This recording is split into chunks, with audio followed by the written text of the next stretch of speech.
அன்று ஜூன் 9, 2016 பெங்களூரில் உள்ள அசல் பேருந்து நிலையத்தில் எப்போதுமே இருக்கிற மாதிரி பேருந்துகள் வர்றதும் போகிறதுமா இருக்குது. அப்போ அங்கே ஒரு அம்மா ரெஸ்ட் ரூம் போகிறாங்க. அங்கே போகும்போது ஒரு பொண்ணு மயங்கி கிடக்கிறத பார்க்குறாங்க. உடனே அந்த பொண்ணை போய் எழுப்புறாங்க. பட் அவங்க எந்திக்கவே இல்லை. அப்புறமா அங்கே உள்ள ஆட்களை எல்லாத்தையும் கூப்பிடுறாங்க. பார்க்குறாங்க, அந்த பொண்ணு உயிரோட இல்லை. ஸோ என்ன பண்ணுறாங்க அப்படின்னா போலீஸுக்கு கால் பண்ணி வர வைக்கிறாங்க. போலீஸும் அந்த ஸ்பாட்டுக்கு உடனே வராங்க. வந்த உடனே அந்த பாடியை பிரேத பரிசோதனைக்கு அனுப்பி வைக்கிறாங்க. அங்கே டாக்டர் என்ன சொல்கிறாங்க அப்படின்னா இவங்க சைனைடு சாப்பிட்டு இறந்துருக்காங்க அப்படின்னு சொல்கிறாங்க. ஸோ போலீஸ்காரங்க என்ன நினைக்கிறாங்க அப்படின்னா இவங்க தற்கொலை தான் பண்ணியிருக்கணும் அப்படின்னு நினைக்கிறாங்க. அது ஏன் அவ்வளோ கான்ஃபிடென்ட்டாக தற்கொலை அப்படின்னு நினைக்கிறாங்க அப்படின்னா அவங்க உடம்புல எந்த ஒரு காயமும் இல்லை, யாரும் வற்புறுத்தி தான் சைனைடு கொடுத்துருக்காங்க அப்படிங்கிற எந்த ஒரு அறிகுறியுமே இல்லை.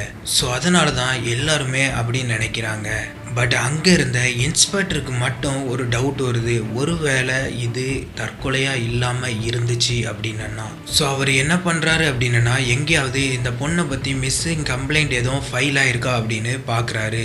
பக்கத்தில் உள்ள போலீஸ் ஸ்டேஷனில் எல்லா இடத்துலையும் விசாரிக்கிறாரு. அப்படி பார்க்கும்போது ஒரு இடத்துல ஒரு பொண்ணு காணோம் அப்படின்னு போராட்டம் பண்ணுறது இவருக்கு தெரிய வருது. அது யாரு என்ன அப்படின்னு பார்க்குறாரு. ஒருவேளை இந்த பொண்ணு தான் அந்த பொண்ணாக இருக்குமோ அப்படின்னு அவருக்கு டவுட் வருது. ஸோ அதனால் அந்த ஸ்டேஷனுக்கு இவர் இன்ஃபார்ம் பண்ணுறாரு. உடனே அந்த ஸ்டேஷன்லேருந்து இங்கே வெரிஃபை பண்ணி பார்க்குறாங்க. இந்த பொண்ணு தான் அந்த பொண்ணு. அந்த பொண்ணு பேர் அனிதா. இந்த பொண்ணு காணும்னு சொல்லிட்டு அவங்க அம்மா அப்பா அவங்க சொந்தக்காரங்க எல்லாரும் போராட்டம் பண்ணிட்டு இருக்காங்க. பட் இப்போ அந்த பொண்ணு இறந்துட்டா அப்படின்னு அவங்க எல்லாரும் அளவுக்கு அதிகமாக போராட்டம் பண்ண ஆரம்பிக்கிறாங்க. ஸோ இந்த கேஸுக்காக தனிப்பட அமைச்சு தேட ஆரம்பிக்கிறாங்க. ஒரு டீம் அவங்க இறந்து கிடந்த பஸ் ஸ்டாண்டை சுற்றி உள்ள எல்லா இடத்துலையும் விசாரிக்கிறாங்க. இவங்க எங்கே இருந்தாங்க, எங்கேருந்து வந்தாங்க அப்படின்னு எல்லாத்தையும் விசாரிக்காங்க. அப்படி விசாரிக்கும் போது அங்கே உள்ள ஒரு லாட்ஜில் இவங்க ஒரு ஆணோட தங்கி இருந்தது தெரிய வருது. உடனே ரிஜிஸ்டரை அங்கே உள்ளவங்ககிட்ட வாங்கி செக் பண்ணி பார்க்குறாங்க. அதில் ஆனந்த் குலால் அப்படின்னு அவனோட பேர் போட்டிருக்கு. அதில் அவன் கொடுத்துருந்த அட்ரஸையும் போய் பார்க்குறாங்க. அவங்க பார்க்கும்போது இது ஃபேக் அட்ரஸ் அப்படின்னு அவங்களுக்கு தெரிய வருது. ஸோ சைபர் கிரைம்ல இருந்து ஏதாவது அப்டேட் கிடைக்குதா அப்படின்னு பார்க்குறாங்க. அதாவது இந்த பொண்ணுடைய மொபைல் எல்லாத்தையும் அவங்க செக் பண்ணி பார்க்குறாங்க. அப்படி பார்க்கும்போது அவங்க ஒரு ஆள்கிட்ட ரொம்ப அதிகமாக பேசியிருக்காங்க அப்படின்னு தெரிய வருது. ஸோ அந்த நம்பரை எடுத்து செக் பண்ணி பார்க்குறாங்க. அந்த பொண்ணு பேர் காவேரி. அந்த பொண்ணு மடிக்கேரியை சேர்ந்த பொண்ணு. அங்கே போய் பார்க்குறாங்க. அந்த பொண்ணு காணாமல் போய் 1 மாதம் ஆகுது அப்படின்னு சொல்கிறாங்க. ஸோ போலீஸ்காரங்களுக்கு காவேரியோட வீட்டில் இருந்தும் எந்த ஒரு அப்டேட்டுமே கிடைக்கல. ஸோ என்ன பண்ணுறாங்க அப்படின்னா காவேரியோட ஃபோனை ட்ராக் பண்ணுறாங்க. காவேரி யார்கிட்டலாம் பேசியிருக்கா அப்படின்னு பார்க்குறாங்க. அப்படி பார்க்கும்போது வனிதா அப்படிங்கிற பொண்ணு மொபைல்ல இருந்து அதிகமாக இவளுக்கு கால் வந்திருக்கு, அதிகமாக இவங்க 2 பேரும் பேசியிருக்காங்க அப்படின்னு போலீஸ்காரங்க கண்டுபிடிக்கிறாங்க. ஸோ வனிதாவுடைய வீட்லேயும் போய் பார்க்கும்போது என்ன நடந்திருக்கும் அப்படின்னு உங்களுக்கே தெரியும். அங்கேயும் அந்த பொண்ணு மிஸ்ஸிங். இப்படி 1 by 1 மொத்தம் 20 பொண்ணுங்க காணாமல் போயிருக்காங்க. ஸோ நம்ம இன்னைக்கு இந்த கேஸை பற்றி தான் ஃபுல் டீட்டெயிலாக பார்க்க போகிறோம். இந்த கேஸுக்குள்ளே போகிறதுக்கு முன்னாடி உங்களுக்கு ஒரு சேலஞ்ச். அது என்ன அப்படின்னா ஒரு சீரியல் கில்லர் எப்படி உருவாகிறான், அவனோட சூழ்நிலை அவனை அப்படி மாற்றுதா, இல்லை அப்படின்னா அவனுடைய குணங்கள் அவனை அப்படி மாற்றுதா, இல்லை வேறு ஏதாவது காரணங்கள் அப்படி அவனை மாற்றுதா அப்படிங்கிறத பற்றி உங்களுக்கு தெரிஞ்சதை கமெண்ட் பண்ணுங்க. அப்படி நம்ம சேனலையும் சப்ஸ்கிரைப் பண்ணிடுங்க. ஒரு தற்கொலை கேஸு அப்படின்னு ஆரம்பித்த போலீஸ்காரங்களுக்கு இந்த கேஸுக்குள்ள போனதுக்கு அப்புறம் அதிர்ச்சி மேலே அதிர்ச்சியாக தான் காத்திருந்துச்சு. ஸோ இப்படி அனிதா ஃபோனை செக் பண்ணி பார்த்தா காவேரி ஃபோனை செக் பண்ணி பார்த்தா வனிதா ஃபோனை செக் பண்ணி பார்க்கும்போது புஷ்பா. இப்படி 1 by 1 மொத்தம் 20 பொண்ணுங்க மிஸ் ஆயிருக்காங்க. பட் இந்த கேஸை விசாரிக்கிற போலீஸ்க்கு ஒரு டவுட் வருது. அது என்ன டவுட் அப்படின்னா ஒருவேளை இந்த அனிதா பொண்ணு மாதிரி மற்ற மற்ற பொண்ணுங்களும் இறந்துருந்தனா. ஸோ அதனால அவர் என்ன பண்றாரு அப்படின்னா கர்நாடகாவில் உள்ள அன்ஐடென்டிஃபைட் பாடி கேஸ் எல்லாத்தையுமே எடுத்து செக் பண்ணி பார்க்க சொல்றாரு. அப்படி பார்க்கும்போது நிறைய பேர் இறந்துருக்காங்க. ஸோ இதனால லிஸ்ட்டை சார்ட் அவுட் பண்ண சொல்றாரு. அவர் என்னெல்லாம் சொல்றாரு அப்படின்னா சைனைடு சாப்பிட்டு யாரெல்லாம் இறந்துருக்கா அப்படிங்கிற லிஸ்ட்டை எடுங்க. அது மட்டும் இல்லாம 20 இருந்து 35 வயசுக்குள்ள பெண்கள் லிஸ்ட்டை மட்டும் எடுங்க அப்படின்னு சொல்றாரு. அப்படி செக் பண்ணி பார்க்கும்போது ஒரு மிகப்பெரிய ஷாக்கிங் என்ன அப்படின்னா காணாம போன 20 பெண்களும் இறந்துருக்காங்க. அப்பதான் போலீஸ்காரங்களுக்கு தெரிய வருது, நம்ம சாதாரண ஒருத்தனை தேடல, ஒரு சீரியல் கொலைகாரனை தேடுறோம் அப்படின்னு தெரிய வருது. ஸோ இவனால இதுக்கு மேல ஒரு உயிர் கூட பீறக்கூடாது அப்படிங்கிறதுக்காக கேஸை தீவிரமா விசாரிக்க ஆரம்பிக்கிறாங்க. அது மட்டும் இல்லாம இவனுடைய பேட்டர்னை அனலைஸ் பண்றாங்க. அப்படி அதுல அவங்க பார்க்கும்போது ஒரு பொண்ணை இவன் கொலை பண்ணிட்டு அந்த பொண்ணோட மொபைலை வச்சுதான் வேறொரு பொண்ணுகிட்ட பேச ஆரம்பிக்கிறான். ஸோ அதனால அந்த 20 பெண்களுடைய நம்பரையும் போலீஸ்காரங்க ட்ராக் பண்ணிட்டே இருக்காங்க. அப்படி அவங்க செக் பண்ணிட்டே இருக்கும்போது அனிதாவுடைய மொபைல் வந்து ஒரு இடத்துல ஆன் ஆகுது. ஸோ உடனே அங்க போய் பார்க்குறாங்க. பார்த்தா அந்த மொபைல் வந்து தனுஷ் அப்படிங்கிற ஒரு 12 வயசு பையன்கிட்ட இருக்கு. அந்த பையன்கிட்ட கேட்குறாங்க, உனக்கு யார் இந்த மொபைலை தந்தது அப்படின்னு கேட்குறாங்க. அப்போ அவன் என் மாமா தான் எனக்கு இதை தந்தாரு அப்படின்னு சொல்றான். உன் மாமா யாரு, எங்க இருக்காரு அப்படின்னு கேட்கும்போது அவன் அவரோட வீட்டை காட்டுறான். உடனே அந்த வீட்டில் இருக்கிறது யாரு என்ன அப்படிங்கிற எல்லா டீட்டெயிலையும் எடுக்கிறாங்க. அப்படி பார்க்கும்போது அவன் பேர் வந்து மோகன் குமார். அவன் வந்து பிடி வாத்தியாரா ஒர்க் பண்ணிட்டு இருந்திருக்கான். அவன் ஸ்கூல்ல வேலை பார்க்கும்போதே ஸ்கூல்ல படிக்கிற ஒரு சின்ன பிள்ளைய அவன் லவ் பண்ணியிருக்கான். அவளுக்கு 18 வயசு ஆகுற வரைக்கும் வெயிட் பண்ணியிருக்கான். 18 வயசு ஆனதுக்கு அப்புறம் அவளை கல்யாணம் பண்ணியிருக்கான். அவ கூடயும் ரொம்ப நாள் இல்ல, வெறும் 2 வருஷம் தான் இருந்திருக்கான். அதுக்கப்புறம் அவளை டைவர்ஸ் பண்ணியிருக்கான். நெக்ஸ்ட் அவன் இன்னொரு பொண்ணை கல்யாணம் பண்ணியிருக்கான். அவ கூடயும் ரொம்ப நாள் இல்ல, ஒரு வருஷத்துலயே இன்னொரு பொண்ணை கல்யாணம் பண்றான். மொத்தம் இவன் 3 பேரை கல்யாணம் பண்ணியிருக்கான். இப்படி இருக்க இவன் ஸ்கூல்ல இன்னொரு டீச்சருக்கு இவன் வந்து ப்ரப்போஸ் பண்றான். பட் டீச்சர் வந்து நோ சொல்லிடுறாங்க. அதனால இவன் என்ன பண்றான் அப்படின்னா ஒரு குளத்துக்கு கூட்டு போயிட்டு அங்க போய் தள்ளி விட்டு இவங்களை கொலை பண்ண பார்த்திருக்கான். இவங்களுக்கு நீச்சல் தெரியாது அப்படிங்கிறது அவனுக்கு தெரிஞ்சிருக்கு. ஸோ அதனால அங்க கொண்டு போய் தள்ளி விட்டுருக்கான். அங்க இருந்த ஆட்கள் தான் இவங்களை காப்பாத்திருக்காங்க. காப்பாத்தினது மட்டும் இல்லாம இவனை போலீஸ்லயும் பிடிச்சு கொடுத்துருக்காங்க. இதனால இவனுக்கு வேலையும் போயிட்டு இவனை ஜெயிலையும் பிடிச்சு அடைச்சிடுறாங்க. ஒரு வருஷம் கழிச்சு தான் வெளியே வந்திருக்கான். ஸோ இப்படி இவன் மேல கிரிமினல் ரெக்கார்டு இருக்கிறதுனால இவன் மேல அளவுக்கு அதிகமா சந்தேகப்படுறாங்க. பட் இவனை பிடிக்காம இவனை ஃபாலோ மட்டும் பண்ணிக்கிட்டே இருக்காங்க. ஏன்னா இவனுக்கு எதிராக எந்த ஒரு ஆதாரமும் இவங்க கிட்ட இல்லை.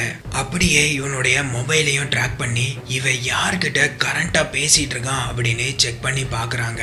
அப்படி பார்க்கும்போது சுமித்ரா அப்படிங்கிற ஒரு பொண்ணு கிட்ட இவன் கரண்டா பேசிட்டு இருக்கான். அந்த பொண்ணு வந்து ஒரு ஹோட்டல்ல ஒர்க் பண்ணிட்டு இருக்காங்க. ஸோ உடனே போலீஸ்காரங்க என்ன பண்றாங்க அப்படின்னா அந்த பொண்ணை அலர்ட் பண்றாங்க. நீ இப்போ பேசிட்டு இருக்க அந்த ஆள் மேல எங்களுக்கு அளவுக்கு அதிகமா சந்தேகம் இருக்கு. அவன் வந்து 20 பேரை கொலை பண்ணிருக்க சான்சஸ் இருக்கு. ஸோ அதனால அவங்கிட்ட ரொம்ப கவனமாயிரு, எந்த ஒரு விஷயமா இருந்தாலும் எங்களுக்கு அப்டேட் பண்ணு அப்படின்னு சொல்றாங்க. ஸோ இந்த பொண்ணும் இவங்க சொல்ற எல்லா விஷயத்தையும் அவ ஃபாலோ பண்றா. எல்லா விஷயத்தையும் போலீஸ்காரங்களுக்கு அப்டேட் கொடுத்துக்கிட்டே இருக்கா. அப்படி ஒரு நாள் வருது, 2009 அக்டோபர் 29. அன்னைக்கு இந்த பொண்ணு கிட்ட நம்ம வந்து ஓடி போயிடலாம், எங்க வீட்டில் வந்து சம்மதிக்க மாட்டாங்க, நம்ம வந்து எங்கேயாவது போய் தலைமறைவா இருக்கலாம், கொஞ்சம் பணமும் வாங்கிட்ட இருக்க, நகையும் எடுத்துட்டு வா அப்படின்னு சொல்றான். ஸோ சுமித்ரா என்ன பண்றா அப்படின்னா உடனே போலீஸ்காரங்களுக்கு கால் பண்றா. எல்லா விஷயங்களையும் சொல்றா. இப்படி இவன் வந்து என்ன கூப்பிடுறான், நீங்க தான் எனக்கு வந்து பாதுகாப்பு தரணும் அப்படின்னு அவ சொல்றா.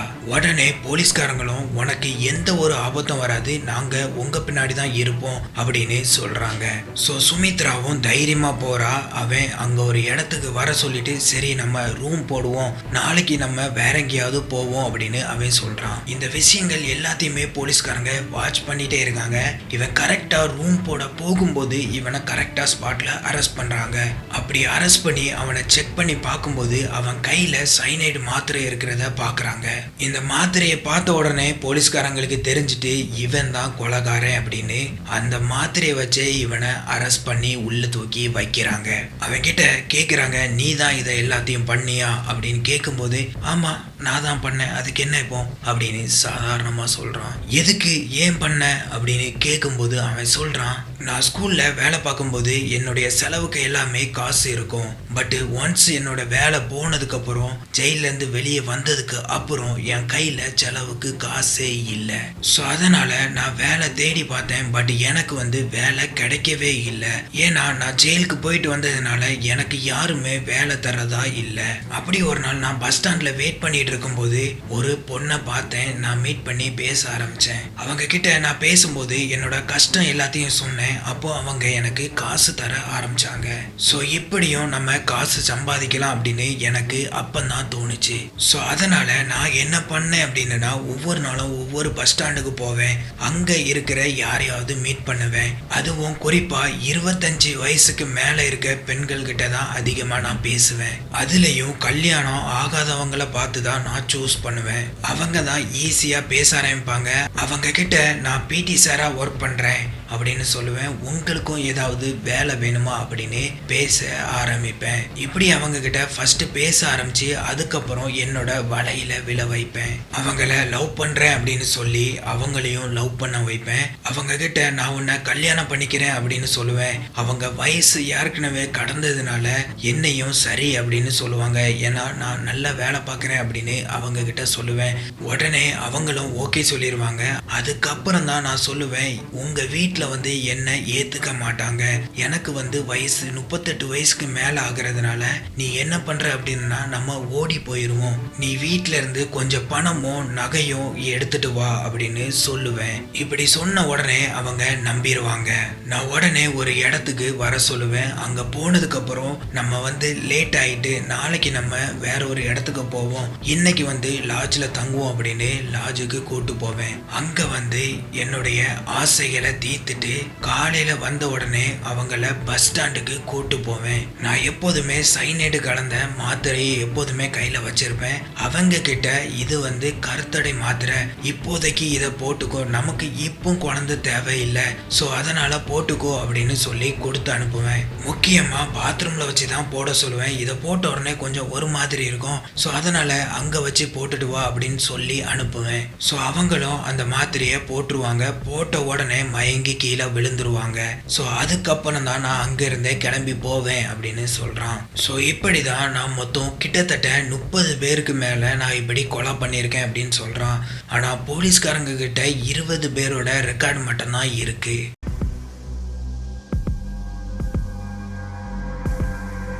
அதுக்கப்புறமா உனக்கு இந்த சைனைடை யார் தந்தா, உனக்கு இதை பத்தி எப்படி தெரியும் அப்படின்னு கேக்குறாங்க. அப்பதான் அவன் சொல்றான், நான் ஜெயில இருக்கும்போது எனக்கு ஒரு ஃப்ரெண்டு கிடைச்சாரு. அவர்கிட்ட ரொம்ப க்ளோஸா இருந்தேன். அவர் தங்க ஆசாரி. அவர் எப்படி உள்ள வந்தாரு அப்படின்னு கேட்கும்போது, நான் தங்கத்தை உருக்கிறதுக்காக எப்போதுமே சைனைடு வச்சிருப்பேன். அப்படி ஒரு நாள் சைனைடை தெரியாம வெளியே வச்சிட்டேன். அதை ஒரு மாடு சாப்பிட்டு இறந்துட்டு. ஸோ அதனால நான் சைனைடை பாதுகாப்பா வைக்கல அப்படின்னு சொல்லிட்டு என்ன உள்ள பிடிச்சு போட்டுட்டாங்க அப்படின்னு அவரு அவன்கிட்ட சொல்லியிருக்காரு. ஸோ இதுல தான் இவனுக்கு இந்த சைனைடை சாப்பிட்டா ஆட்களும் செத்துருவாங்க அப்படின்னு அவனுக்கு தெரிஞ்சிருக்கு. அதுக்கப்புறமா அவன் தங்க ஆசாரி வேஷம் போட்டு தான் சைனைடை வாங்கியிருக்கான். அப்புறமா போலீஸ்காரங்க இவங்களை கொன்னு நகையை எல்லாத்தையும் என்ன பண்ண அப்படின்னு கேட்குறாங்க. அது எல்லாத்தையும் நான் ஒரு இடத்துல பத்திரமா வச்சிருக்கேன் அப்படின்னு சொல்லி அங்கேயும் கூட்டிட்டு போறான். அங்க போய் அவ்வளோ நகையும் கலெக்ட் பண்றாங்க. இவனுக்கு எதிராக எல்லா ஆதாரத்தையும் திரட்டுறாங்க. ஃபர்ஸ்ட் சாட்சியா இவனை பிடிச்சு கொடுத்த அந்த பொண்ணை போடுறாங்க. சுமித்ரா அப்படிங்கிற பொண்ணு இவனுக்கு எதிராக சாட்சி சொல்றாங்க. அது மட்டும் இல்லாம இவன் கொடுத்த மாத்திரையில இருந்து தப்பிச்ச ஒரு பொண்ணும் இவனுக்கு எதிராக சாட்சி சொல்லியிருக்கு. அந்த பொண்ணு இவன் கொடுத்த மாத்திரையில சந்தேகப்பட்டு அந்த மாத்திரைய லைட்டா நக்கி தான் பார்த்திருக்கு. நக்குனதுக்கே மயங்கி கீழே விழுந்திருக்கு. ஸோ அங்க இருந்து அந்த பொண்ணை ஆஸ்பத்திரிக்கு கூட்டு போய் காப்பாத்திடுறாங்க. பட் இவன் வந்து என்ன நினைச்சிருக்கான் அப்படின்னா அந்த பொண்ணும் இறந்துட்டா அப்படின்னு நினைச்சிருக்கான். பட் அந்த பொண்ணு அங்கிருந்து தப்பிச்சு இன்னொருத்தரை கல்யாணம் பண்ணி அவங்க லைஃப் நல்லா போயிட்டு இருக்கு. ஸோ அவங்களும் இவனுக்கு எதிராக சாட்சி சொல்லியிருக்காங்க. அது மட்டும் இல்லாம ரெக்கவரி பண்ண அவளை நகையையும் இவனுக்கு எதிராக சாட்சியா வைக்கிறாங்க.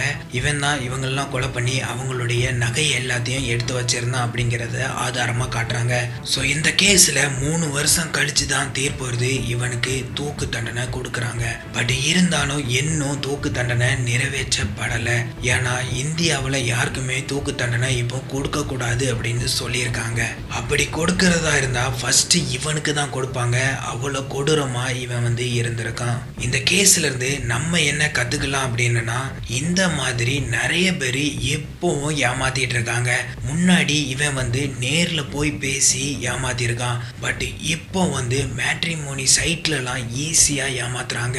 முக்கியமா வயசான பெண்களை பார்த்து இவங்க டார்கெட் பண்றாங்க.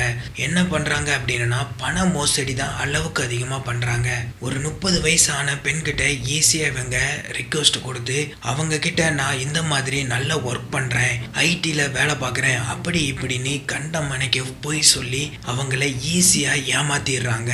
அப்படியே பெண் வீட்டில இருந்து பேக்ரவுண்ட் எல்லாம் செக் பண்ணி பார்த்தா கூட இவங்க வந்து செட்டப் ஃபேமிலியா இருக்காங்க. சில பேர் எப்படின்னா குரூப்பா, அதாவது ஒவ்வொரு இடத்துல இருந்தும் இவங்க வந்து நடிக்கிறாங்க, அம்மா அப்பா மாதிரி வேஷம் போடுறாங்க. இந்த மாதிரி நிறைய பேர் ஏமாத்தப்படுறாங்க. அதாவது எப்படின்னா நாங்க வந்து என்கேஜ்மெண்ட் பண்றதுக்கு உங்க வீட்டுக்கு வரோம், நாங்க ஃபேமிலியா வரோம் அப்படின்னு சொல்லிட்டு ஒரு ஃபேக் ஃபேமிலியை ரெடி பண்ணி அங்க கூட்டு போய் பெண் வீட்டில இருந்து எல்லாமே பேசி ஒரு ஃபேக் கல்யாணமும் பண்ணி வைக்கிறாங்க.